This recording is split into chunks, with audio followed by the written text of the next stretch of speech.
So, ayan, dito tayo sa harapan ng ating mga paninda. Time check. Time check, 4:07 na ng hapon. So, ayan, medyo may maingay kayong maririnig kasi may ginagawa yata dun sa taas sa amin yung bahay nila. So, pagpasensya nyo na, ayan, nandito tayo sa ating mumagtitindahan. Ayan, maya-maya lamang ay magre-real talk tayo. Pero sa ngayon, pakita ko muna sa inyo yung aming weather station. Medyo hindi na naman maganda yung ating weather for today's video kasi nga mukhang uulan na naman. So, sana meron tayong mga suki na pumunta ngayon kahit na umuulan. So, ayan, nagpapatugtog tayo ng music pero ngayon hindi ba na tayo magpapatugtog. Ito yung ating iPad. Hindi ba tayo magpapatugtog kasi nga baka makapiright tayo. Ayan, habang naghihintay tayo ng mga sukay natin, meron tayong kinakain na guraya. Kaya hindi tayo antukan dito. Ayan, bumababas ito. Mukhang nakakarinig daw naman ng pagkain. Nandiyan na naman siya.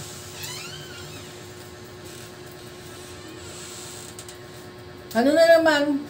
Samahan kita dyan. Ito, mabubusog na naman. Ganun yan pagka nakakarinig ng kaluskos ng plastic yan. Bababa niya yung sika. Ikikain siya. Favorite niya yung nagalaya. Pakita ko sa inyo yung ating langit. Makulimlim na naman. Ayan, madilim na naman ang ating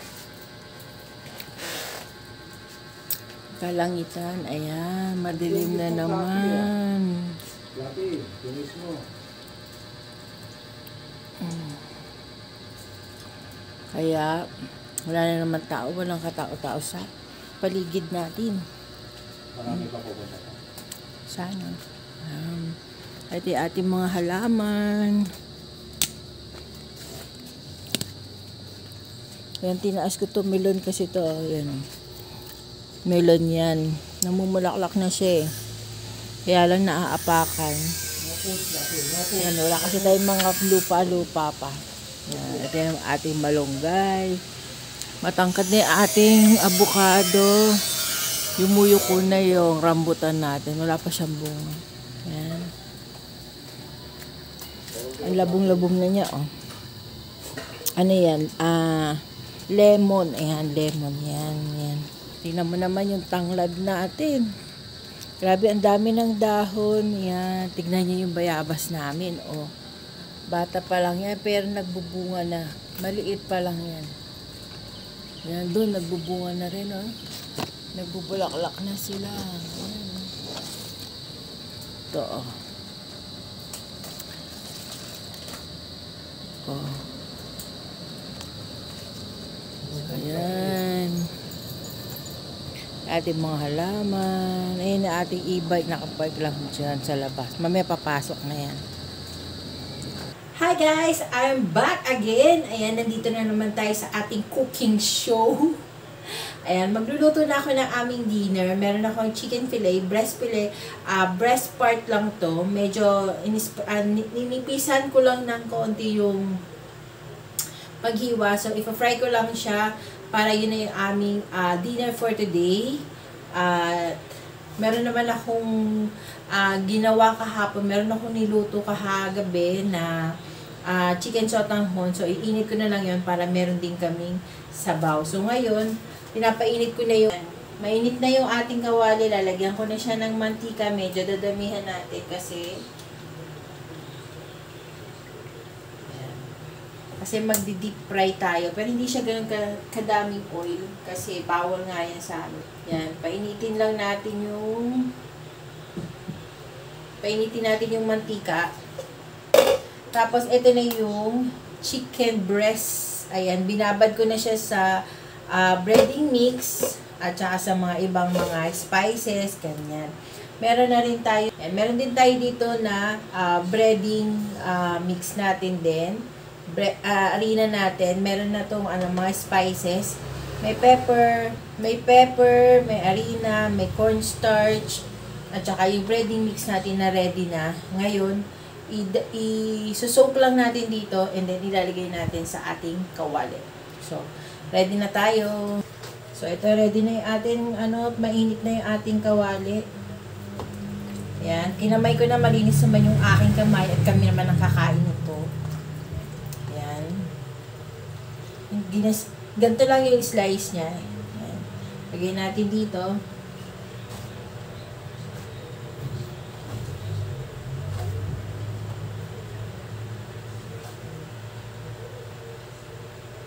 Yan. Dapat to meron tayong babagsakan pa na na tubig. Yan. Lahat ng part lagyan natin. Ma-coated natin na. So, ayan. Lagyan na natin tong ating chicken breast. So, paulit-ulit lang. Ganun lang din yung gagawin natin dito. Ito yung wet hand natin. Ito yung dry hand.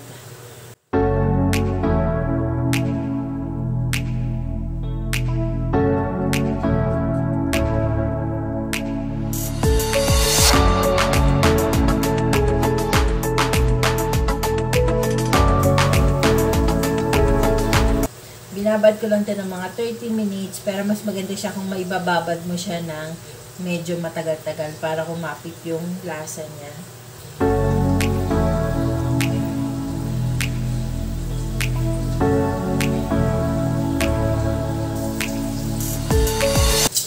Yan, balik-tali na natin.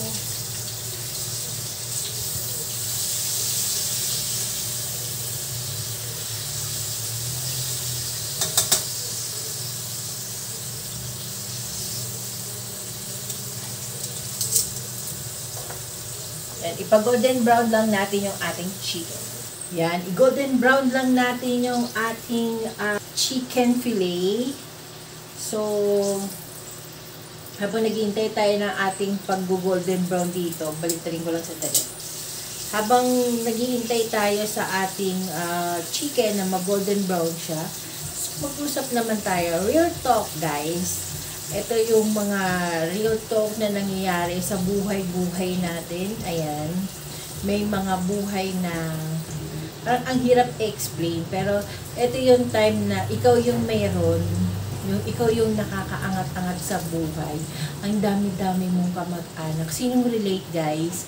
Na kapag ikaw yung meron, nandiyan lahat sila. Lahat. Kahit hindi mo kamag-anak, magiging kamag-anak mo. Diba? Tapos, nung time na ikaw naman yung nangangailangan ng tulong, kahit hindi financial na tulong yung kailangan mo,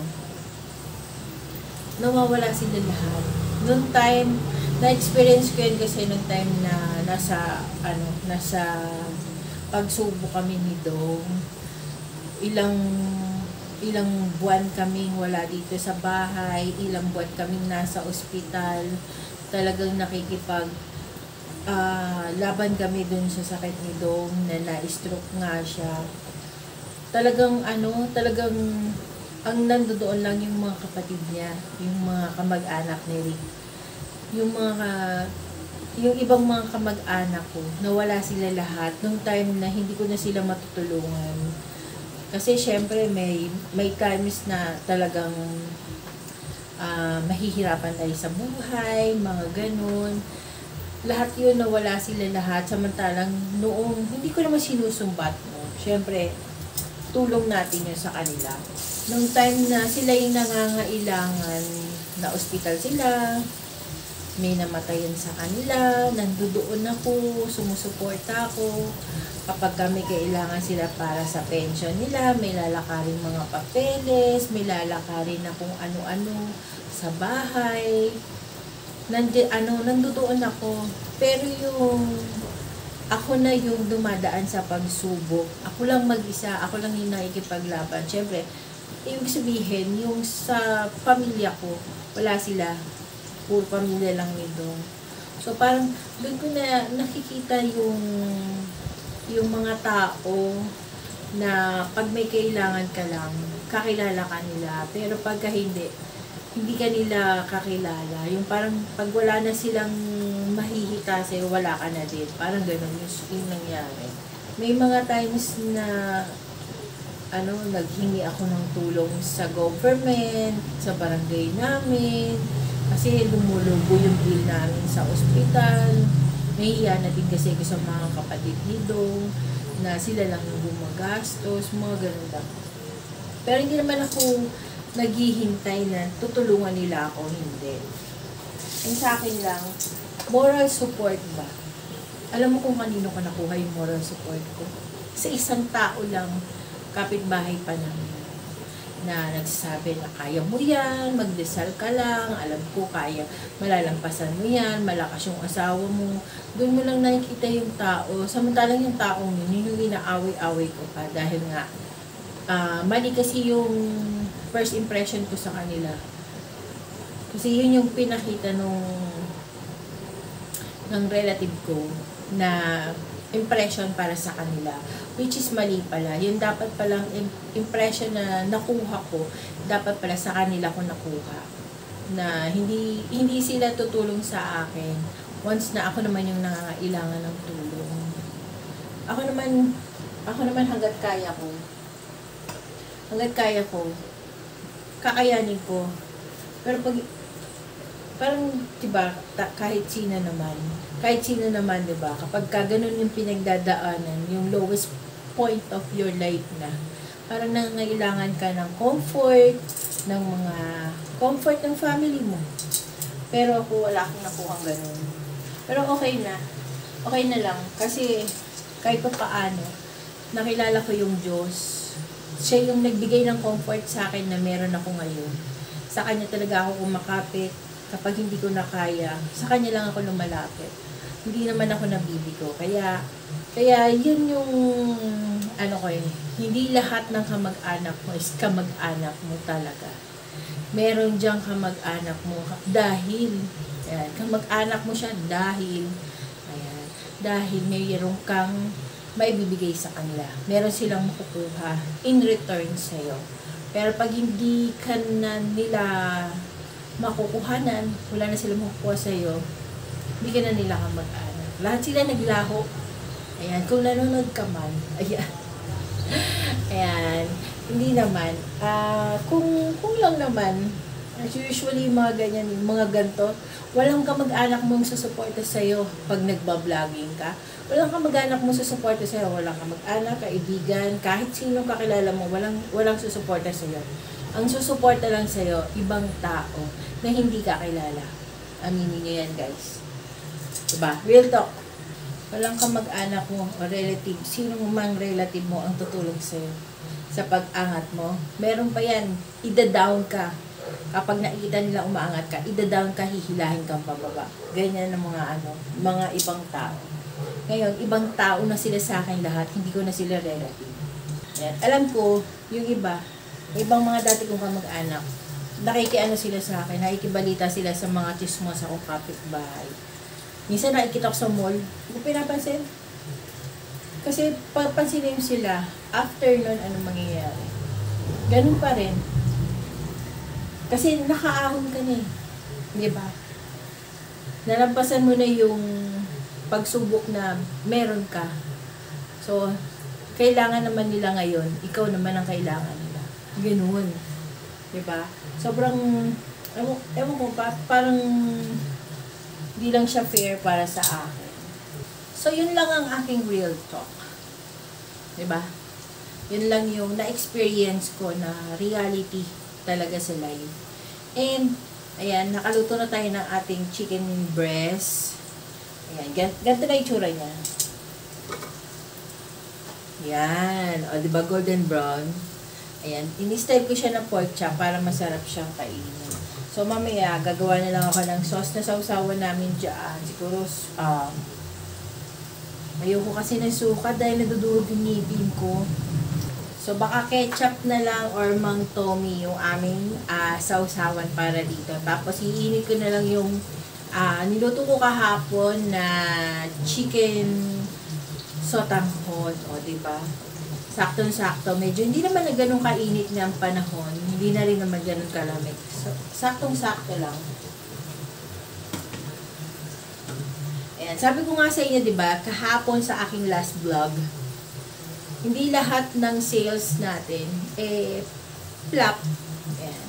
Kahapon kasi, hindi ako nagtinda kahapon dahil nga nagpunta tayo ng SM. Pinagawa natin yung CPU nito. Lagay ko lang yung kanin, sasapaw ko lang. Ayan, sapaw ko lang yung kanin namin. Hindi pare-pareho yung sales natin. Yung kahapon, wala tayong benta. Bago kahapon, ayan, nung Wednesday, wala tayong masyadong benta. Matumal yung ating benta. Pero ngayon guys, bumawi talaga tayo ng benta. Alam mo, alas 6 pa lang, alas 6 na, ang dami pa rin taong bumibili ng fishball, kikiam, putlong, hamburger. Ako lang mag-isa. Buti na lang, walang pasok si Christian ngayon. Tinulungan niya akong magtinda. Tapos may nag-order kasi ng shake. Tapos nagpiparito-rito pa ako, nagkagawa pa ako ng shake. Kaya pasmado din kamay ko. Pero okay lang yun. Talagang ganyan pag masipag ka. Mapapasmat. Malapit na tayong makaluto. So, maganda yung ating sales for today. Alam niyo kanina nung after ako mag-vlog, nagdatingan yung mga tao. Tapos hanggang alas 6 na, siguro mga isang oras at kalahati akong nagluluto ng fishball cake. Yan paulit-ulit lang, cheese cake, naubos yung cheese cake ko, naubos ang fishball ko, naubos ang kikiam ko, naubos ang squid and chicken ball ko. So, sa Lunes, ako lang mag-isa kasi hindi ako masasamahan ni Christian magpapalengke kasi nga may pasok siya ng Lunes. So, ako lang ang mamamalengke sa Lunes. So, sabagay okay lang kasi fishball kikiam lang naman ang bibiling ko.